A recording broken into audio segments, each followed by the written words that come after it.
rubro-negro precisava vencer para conquistar a Taça Guanabara. O começo do jogo foi como o esperado. Flamengo mais com a bola e o Vasco tentando se defender. Arrascaeta assustou no primeiro minuto. Parou na trave. Sejam muito bem-vindos ao nosso Donos da Bola, nessa segunda-feira, que o Rio de Janeiro, rapaz, tem uma galera aí, ó, feliz pra dedéu. É Beth Richa, hoje cheguei na redação, tava escutando Nirvana, sei lá, Led Zeppelin, Cobain, lá no Ué! Falei, que isso, Beth Richa? É Vascão! Falei, Beth Richa, tá feliz pra caramba. É isso aí, ó. Pedrinho tá de volta, hein? O Pedrinhozinho da Shopee já vazou. Voltou o Pedrinho de verdade agora. Então vamos para os melhores momentos agora que a gente vai analisar para ver se o Vasco sobrou ou não em campo. É o VT da Tati Tavares, que teve lá e tem lá tudo sobre o jogo e os melhores momentos. Depois de um ano, o Maracanã voltou a receber o Clássico dos Milhões. Quase 70 mil pessoas compareceram. Dentro do estádio, uma linda festa. Fora, muita confusão. Enquanto o Cruz Maltino começou o jogo fora do G4, o rubro-negro precisava vencer para conquistar a Taça Guanabara.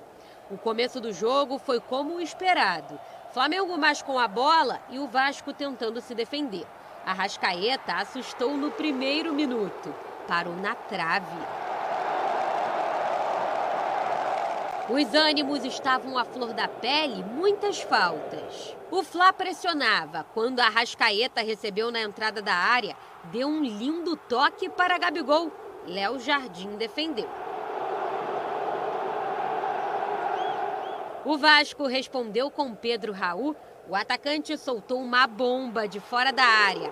A bola bateu na trave. E não parou por aí. Olha essa sequência do centroavante vascaíno. Primeiro recebeu de Alex Teixeira e mandou por cima. Depois dessa cobrança de falta, novamente parou no travessão. Seguindo as instruções de Vitor Pereira, o Flamengo passou a arriscar mais de fora da área. Ainda na etapa inicial, o zagueiro Miranda foi substituído depois de sofrer uma pancada no pé. O argentino Capasso fez a sua estreia. Na volta do intervalo, logo aos 3 minutos, o Vasco abriu o placar. Piton levantou na área e Puma Rodrigues encheu o pé.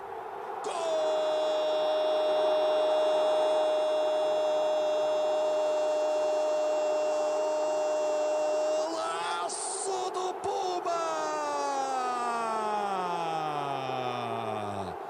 Uma pancada indefensável do lateral direito do Vasco da Gama. Sí, sí, la verdad que la vi que venía, le pegué y bueno, entró ahí y sirvió para los 3 puntos. A partir daí, o time de Barbieri ficou confortável para defender e contra-atacar. Gabigol podia ter empatado, até ensaiou uma bicicleta. Arrascaeta também ficou perto de deixar tudo igual. A grande chance do Vasco ampliar veio nesse lance. Ayrton Lucas puxou Marlon Gomes dentro da área. Pênalti para o Vasco. Pedro Raul foi para a cobrança e Santos defendeu. O goleiro rubro-negro estava precisando dessa moral.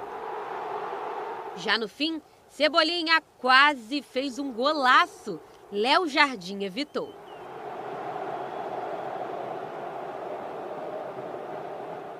Trabalho muito para chegar nos jogos e poder ajudar a equipe. Eu fico muito feliz de poder contribuir com a vitória, com o resultado positivo da equipe. O Flamengo perdeu a invencibilidade no Campeonato Carioca e ainda desperdiçou a oportunidade de conquistar a Taça Guanabara com uma rodada de antecedência. Agora a responsabilidade fica para quarta-feira. O rubro-negro vai enfrentar o Fluminense aqui no Maracanã. O que podemos controlar é o trabalho e os golos há de aparecer, porque eu não acredito que quem pressiona como nós pressionamos, quem joga como nós jogamos, que mais dia menos dia as coisas não surjam. Portanto, próximo jogo, grande oportunidade para nós, para ganhar esta taça. Quando eles correm, pressionam, quando eles lutam, quando eles trabalham, do primeiro ao último minuto, a responsabilidade é sempre minha. Sempre. assumirei, darei sempre a cara por eles. Gabigol aproveitou para mais uma vez sair em defesa do trabalho do português. A gente está trabalhando muito, se ajustando em cada jogo. A gente joga praticamente todos os dias e assim a gente vai melhorando nos jogos e nos treinos, vendo vídeos. Ele é um cara excepcional. Precisamos trabalhar mais, falar menos. Bom, vamos pra campo e bola. Flávio, você tava falando comigo ali enquanto tomávamos um café sem açúcar, que você achou que o Arrascaeta teve mais liberdade com um atacante só. Me explica aí. Ou me explica pra galera de casa. Eu acho que ontem, no primeiro tempo, principalmente, ele desempenhou um futebol que a gente tá mais habituado a vê-lo, né? Com mais liberdade. Ele não estava só preso do lado esquerdo, ele apareceu muito do lado direito para jogar, não só para ajudar o Varela, mas também para jogar junto com o Everton Ribeiro. Então eu acho que essa formação ao Arrascaeta fez bem, diferente do Gabigol. Eu vi um Gabigol muito incomodado porque a bola não passava por ele, e aí no segundo tempo ele saiu muito da área para tentar jogar, para tentar participar do jogo, o que é uma característica do Gabriel. Agora, eu acho que o Vitor tem que ter isso muito bem definido na cabeça dele, e aí a gente contando, claro, que ele permaneça no comando técnico do Flamengo, porque se depender da torcida, ele já está fora. Mas eu acho que, assim, você tem que ter um time de futebol e um time de alto nível como um Flamengo, como um Vasco, você precisa ter maneira de jogar. E não dá para você jogar só com o Gabriel de centroavante, com o Gabriel e Pedro, você tem que ter outras alternativas. E eu acho que, para o Arrascaeta, óbvio que tem a questão física, que ele mesmo já disse que não está 100% fisicamente, você precisa criar algum mecanismo para fazer com que esse jogador possa sobressair dentro do jogo, porque é um cara que decide jogo, é um cara que decide campeonato. Ontem, nos 10 primeiros minutos, 15 primeiros minutos, ele já tinha mandado uma bola na trave e deixado o Gabigol de frente pro gol.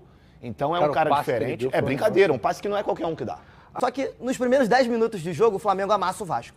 O Flamengo tem 10 minutos que só deu o Flamengo 2 escanteios, teve o passe do Arrascaeta, que realmente é desproporcional, joga muito acima da média. E naqueles 10 primeiros minutos, eu acho que aquela expectativa do torcedor que achava que o Vasco de fato ia fazer um jogo de igual para igual, acabou. Para mim parecia que tinha acabado ali. Parecia que o Flamengo ia jogar o futebol que não tinha jogado o ano inteiro.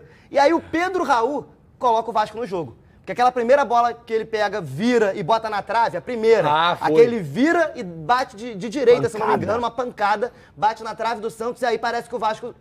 Calma, a gente vai jogar também. A torcida compra a ideia e a partir dali, dos 10 minutos de jogo, o Vasco entra em campo. Então, assim, é claro que o torcedor esperava o gol do Pedro Raul. O Pedro Raul esperava um gol contra o Flamengo. Ele falou isso contra o Boa Vista, que um gol contra o Flamengo seria muito importante para ele e que ele queria fazer esse gol. Ontem, no intervalo, a gente entrevistou o Pedro Raul. E ele falou de novo sobre isso. Inclusive, ele já tinha colocado 2 bolas na trave, que depois ele coloca uma de cabeça e aí, vendo da linha do campo, eu vi aquela bola entrando, porque ela vai decaindo e vai passando já por cima do Santos, parecia que ela ia entrar no ângulo. Então, o Pedro Raul estava muito motivado. Chega a hora do pênalti, ele é o 9. Não tem como ele não pegar a bola. Ele quer bater. Ainda mais que ele prometeu fazer esse gol.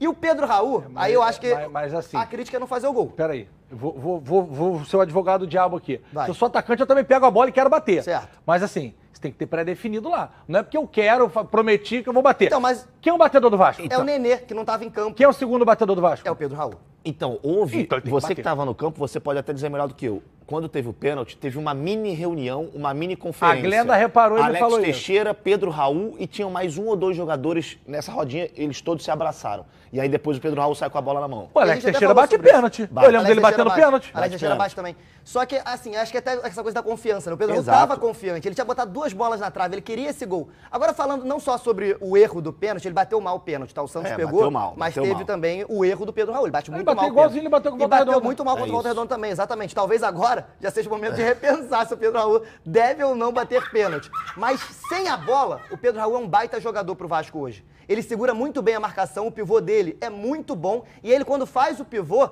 ele consegue dar ainda 2 ou 3 passes na bola, escolhendo como ele vai definir quem vai chutar a gol. Então, assim, o Pedro Raul sem a bola, ele é muito importante pro esquema. Teve um lance que a gente ficou olhando o replay lá na cabine, o Fabrício Bruno atrás dele, dando o que eu digo na bola, né? Embaixo, em cima, ele aqui, ó, na lateral ali. Sim, e ele faz a falta. E não tocou na bola. E o Pedro Raul grandão com aqueles braços, aquelas pernas. E você falou uma coisa muito importante, cara. O Pedro Raul, muita gente pode achar, ele é um jogador só de área, é um jogador bom de bola aérea. Não é. Embaixo ele sabe jogar. Em vários momentos ele estava na linha do meio campo buscando o jogo. Então é um cara que tem muita capacidade técnica, além de ser um finalizador. Eu falei aqui nesse programa que ele ia passar dos 30 gols. Mas se ele continuar perdendo o pênalti, aí vai ficar um pouco complicado. Teve reclamação nesse lance aí? Tem como voltar aí pra gente, Beto Richa? Olha lá, que ele tá com o pé direito fora da linha. Não, mas o pé esquerdo tá dentro. Não, então... tá dentro do gol até. Então não procede. Tem que tirar Teve os até dois. revisão do VAR. Isso, tem que tirar os dois pés. Então, a questão do VAR foi que deu um problema no VAR, né? Ficou sem a linha de impedimento. Choveu muito, Aí depois voltou. Deixa eu explicar uma coisa aqui. Eu peguei uma discussão ali no elevador.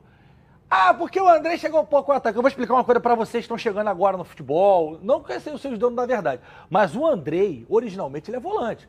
O Barbieri bota ele pra proteger primeiro e, obviamente, fazer o boxe-to-boxe, jogar essa transição.